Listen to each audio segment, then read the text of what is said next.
it was used to seduce or to capture the mind and make falsehood feel like truth. Kuthiwa leli gama elithi deceiver lalisetshenziswa ngesiGriki ukwenza amanga abukeke ayiqiniso. Kungakho kulezi insuku masikhuluma ngegrace kuthiwa sithi abantu abaqhubeke badla izono. Why? Is because uSathane uphumile wapervert icharacter kaNkulunkulu kwaze kwafinyelela kule point ukuthi uma ngabe uveza icharacter yomusa kubukeke ngazuthi uqamba amanga. Leli gama lithi to deceive someone lichaza ukuthi ukuphakamisa amanga uwenze abukeke njengeqiniso. So into uSathane yenza ensimini yase-Edeni wasebenzisa wrong information. He spoke a lie about God. Wenza le theology yakhe perverted kwaba i-theology correct emqondweni kaEva. That is very much critical bathandekayo. Ake sibheke i-translation yeMira ukuthi thini. Ithi laphana Adam was not deceived, but the woman was utterly seduced and thus fell into transgression. The Mirror Bible emphasized that the fall was a fall into a mindset before it was fall into an act. Eva no Adam baqala ukuwe ngqondweni before bawe kwi-conduct. Enza abantu baphile ezonweni according to Hosea ukungamazi uNkulunkulu. I-killing izalwa ukuthi abantu abamazi uNkulunkulu. I-gender based violence izalwa ukuthi abantu abamazi uNkulunkulu. Lento ye-LGBTQ community yokuthi abantu babe zingqingili babe ngama-gays and lesbians izalwa ukuthi ulwazi uNkulunkulu alitshala omntwini lilahlekile. Lento ukuthi abantu batshole badakwe utshwala balala uyaca izalwa ukuthi abantu balahlekelwe ukumazi uNkulunkulu. If abantu balahlekelwe ukumazi uNkulunkulu bazophila ezonweni, period. Hosea chapter number 4 verse 1 usho njalo uthi stealing and killing are symptoms of distorted mindset about God. So bantwana benkosi ngicela sibambe lana for today. Then we shall continue next week, say examine more of a character that contradicts God as a result of distorted mindset. This implies that God is insecure, is threatened by human advancement. Meaning indlela uSathane amveza ngayo uNkulunkulu la uveza uNkulunkulu njengomuntu osaba ukuthi abantu bazoba njengaye. That was a pure lie. That was a lie, but uSathane wayikhuluma, uSathane was loud about the false character of God. Number 3, verse number 5 reveals the slander. uSathane, he assassinated the character of God. Yizwa uthini uSathane ku verse number 5. For God knows that in the day you eat of it, your eyes will be opened. Meaning God is keeping you from your full potential. Meaning lento uSathane ayeyisho athi if uNkulunkulu akafuni nidle kulesi sihlahla because God knows that in the day you eat of this tree you shall be like him, knowing good and evil. Meaning uSathane wayethi God is keeping you from your full potential. He is not generous, he is controlling. Meaning uSathane uyabona manga ayewakhuluma ngoNkulunkulu, uSathane wayekhuluma nje only amanga about the character of God. Uthi uSathane uNkulunkulu yazi ukuthi the day you eat of the knowledge of good and evil in that tree you shall be like God. Already Adam and Eve, they were already like God, but uSathane makafika wenze ngazuthi umuntu akafani noNkulunkulu. That is why it is important as a believer to be knowledgeable about Christ. Why? So that you cannot be easily deceived. Into yenza Eva abe easily deceived about the character of God. It is because she was not fully knowledgeable about who is God. He was easily perverted in his mindset. So wabanet distorted mindset about God. So the mind shift after these 3 lies. Adam believed what the devil told him about God. Meaning Eva wakholwa ukuthi uNkulunkulu namanga. Number 2, uEva wakholwa ukuthi uNkulunkulu uyagodla.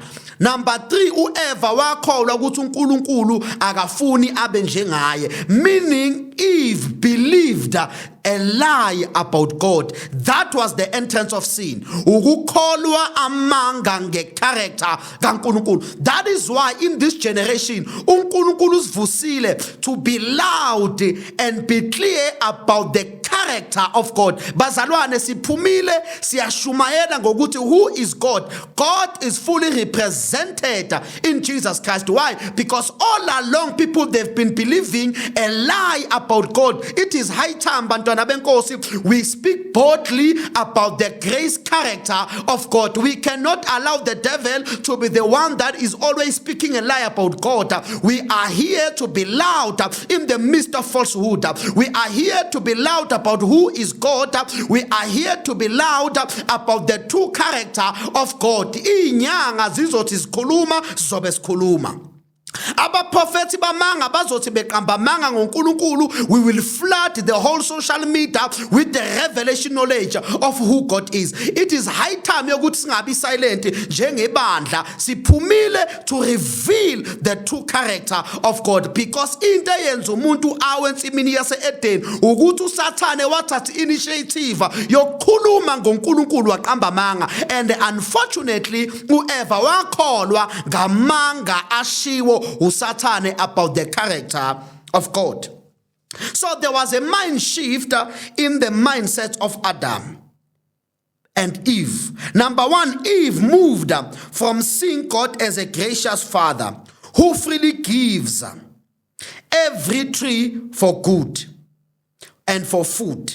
Genesis chapter number 2 verse number 16. Then Eve wakholwa ukuthini? He started to see him as a rival who restricts.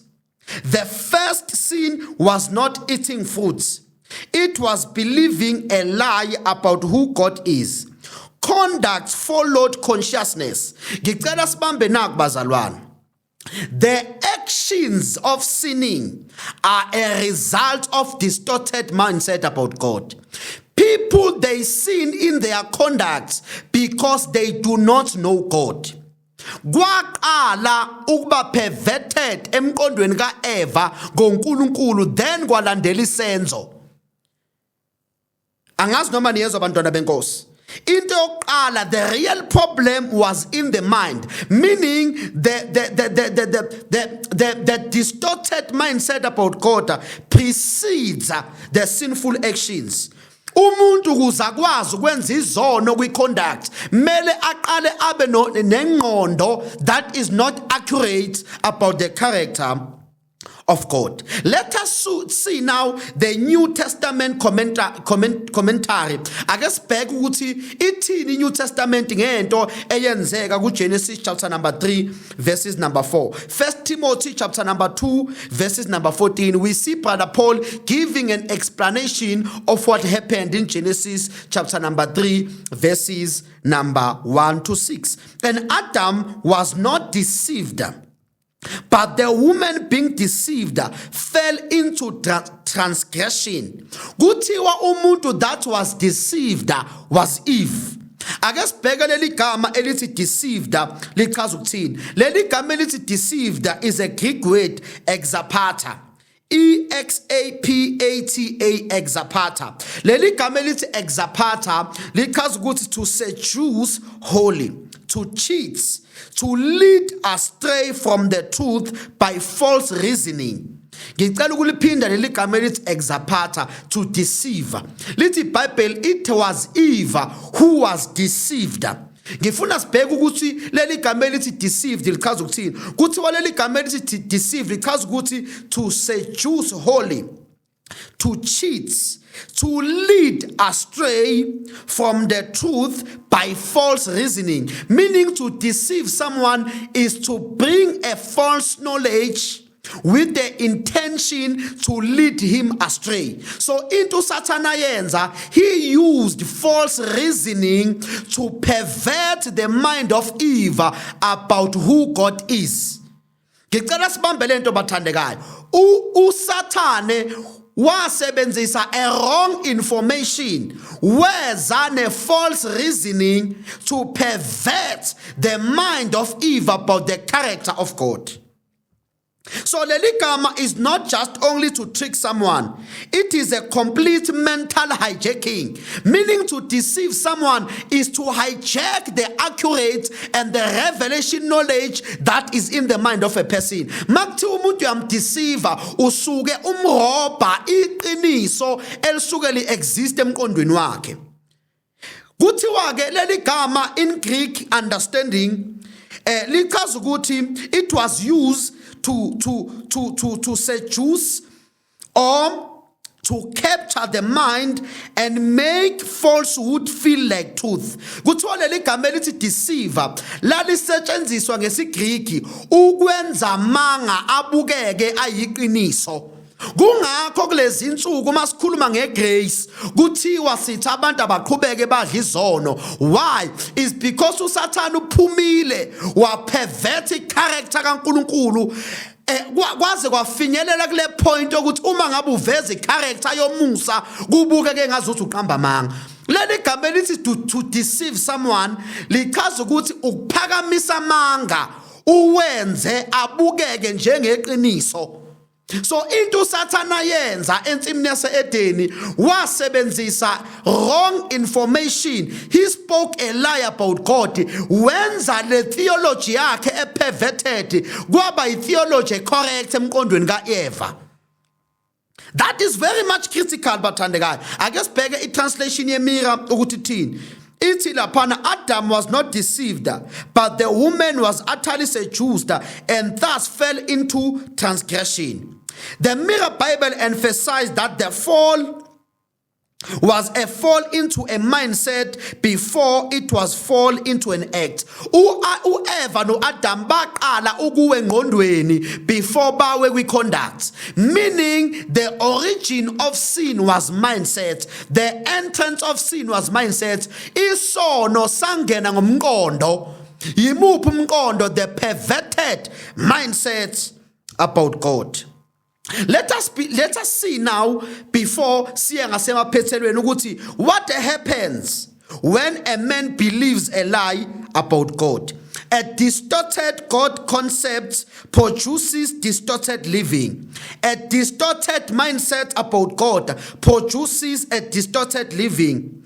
Ngicela sibheke bathandekayo leli verse. Hosea chapter number 4 verses number 6 ifundeka kanje. My people are destroyed for the lack of knowledge. Because you have rejected knowledge, I will also reject you from being a priest from me. This is the New King James Version. But in the Good News Translation, it's a Good News Translation. My people are destroyed because they do not know me. Uthi my people are destroyed because they do not know me. Since priests refuse to know me, nami I will refuse them. Uthi uosia. People are being destroyed simply because they have lost the accurate knowledge about God. Maskuluma about the knowledge. We are speaking about the Greek term epignosis, meaning accurate, precise revelation about who God is. Lana akulunya about information. Lana akulunya about data. Lana kukulunya about revelation knowledge about the character of God. My people are destroyed because they do not know me. That is why I said the first sin was a distorted mindset about God.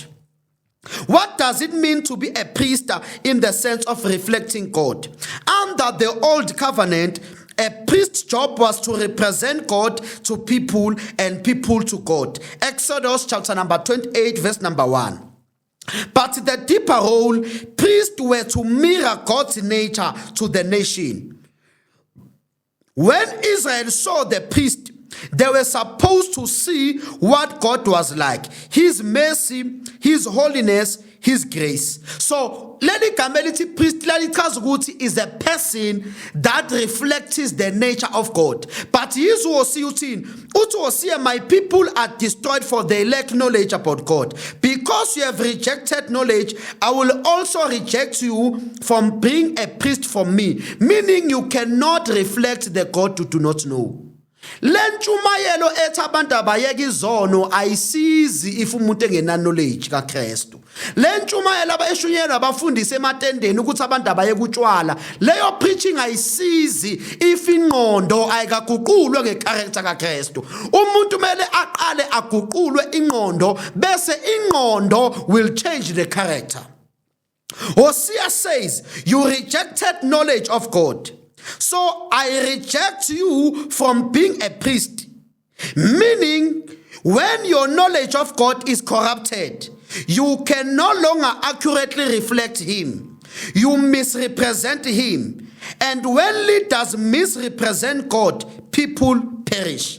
So if you misrepresent God, you misrepresent God because you have a distorted mindset about him. You have a distorted character about him. Let us examine this last verse. Isaiah chapter number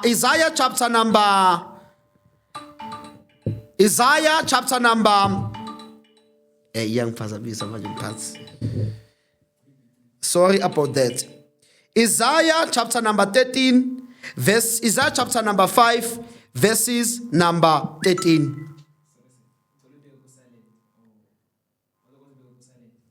Yeah, sengifakile ngilibele nje kuyifaka ku silent.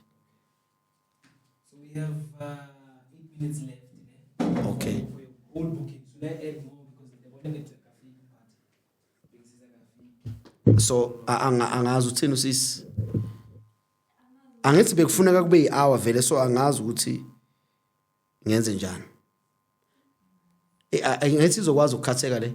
Yeah, this part will be cut out. Okay. Yeah, I don't know now because I can feel it and I'm seeing now. Bese ngisele vele nge 2 minutes lapho. Yeah. So there's a 2 minutes or Ukuthi manje angazi angithi uthe 30 minutes. yeah, okay. So should we keep it at 30 minutes? Yes, bese mhlamba ngafonelwa sibuza ukuthi senze njani. Ngoba ngicena ukuqhubeka bese abuya athi bengasho. Yes. So let us examine the last verse. Isaiah chapter number 5, verses number 13. Therefore my people have gone into captivity because they have no knowledge. Yizu Isaiah uthini? Uthi Isaiah, therefore my people have gone into captivity because they have no knowledge. Hey, ngiyayithanda good news. It's good news. So my people will go into exile far away because they do not know me. So uyayibona indaba ukuthi kuphi? Indaba isekutheni if you do not know God, then you are leading yourself into captivity.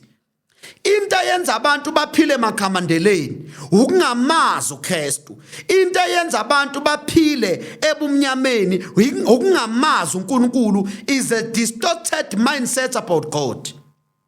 Ake siphindele le verse. So my people will go into exile far away because they do not know me. Ukungamazi uNkulunkulu kwenza ubopheke. Ukungamazi uNkulunkulu kwenza abantu baphile ezonweni. Ukungamazi uNkulunkulu kwenza abantu babulalane bodwa. Yini indaba? Kulahleke knowledge kaKristu. So captivity is the fruit of not knowing God's nature.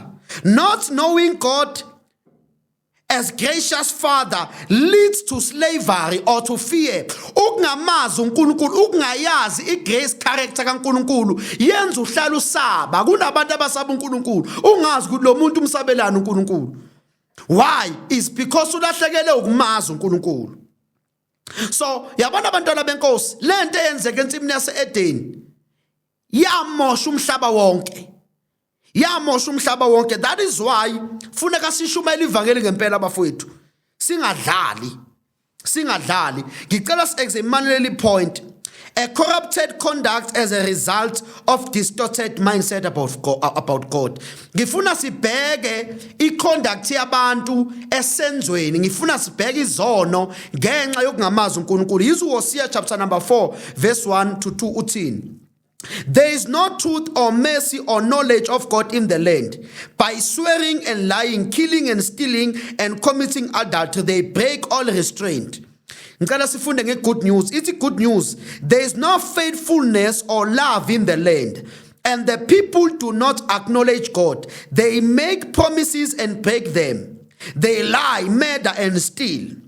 Ngicela sibheke le pattern. No knowledge of God, no mercy, no truth, rampant sin. Into yenza abantu baphile ezonweni according to Hosea, ukungamazi uNkulunkulu. I-killing izalwa ukuthi abantu abamazi uNkulunkulu. I-gender based violence izalwa ukuthi abantu abamazi uNkulunkulu. Lento ye-LGBTQ community yokuthi abantu babe zingqingili, babe ngama-gays and lesbians izalwa ukuthi ulwazi uNkulunkulu alitshala omntwini lilahlekile. Lento ukuthi abantu batshole badakwe utshwala balala uyaca izalwa ukuthi abantu balahlekelwe ukumazi uNkulunkulu. If abantu balahlekelwe ukumazi uNkulunkulu bazophila ezonweni, period. Hosea chapter number 4 verse 1 usho njalo uthi stealing and killing are symptoms of distorted mindset about God. So bantwana benkosi ngicela sibambe lana for today. Then we shall continue next week, say examine more of a character that contradicts God as a result of distorted mindsets about God. Ngicela sithandaze bantwana benkosi egameni lomfowethu Kristu Jesu. Baba kekho njengawe siyabonga kakhulu ngale session osinikeze yona namhlanje. Lord, we are learning about your true character. Lord, for us to understand salvation, we are to understand first the problem. Lord, I pray that as we dive into this word, I pray that our mindset are changing about the character of God. We are repenting in our minds about God. There is a change of mindset about the character of God. We are believing Christ. That is the true revelation of who God is. In the mighty name of our Lord Jesus Christ, I pray that the knowledge of God may be filled in the entire world by the power of the Holy Ghost. I pray ukuthi uNkulunkulu avusa abantu abazoshumayela ivangeli ngesibindi bengenamahloni ngokuthi uNkulunkulu nomusa, bengenamahloni ukuthi uNkulunkulu uyathethelela izono, bengenamahloni ukuthi uNkulunkulu wafa wambelwa wavuswa kwabafileyo. Siyabonga moya ingcwele egameni lomfowethu Kristu Jesu waseNazaretha, in the mighty name of Jesus. Amen. Stay blessed. Let us meet next week in Jesus' name. Amen. Hey.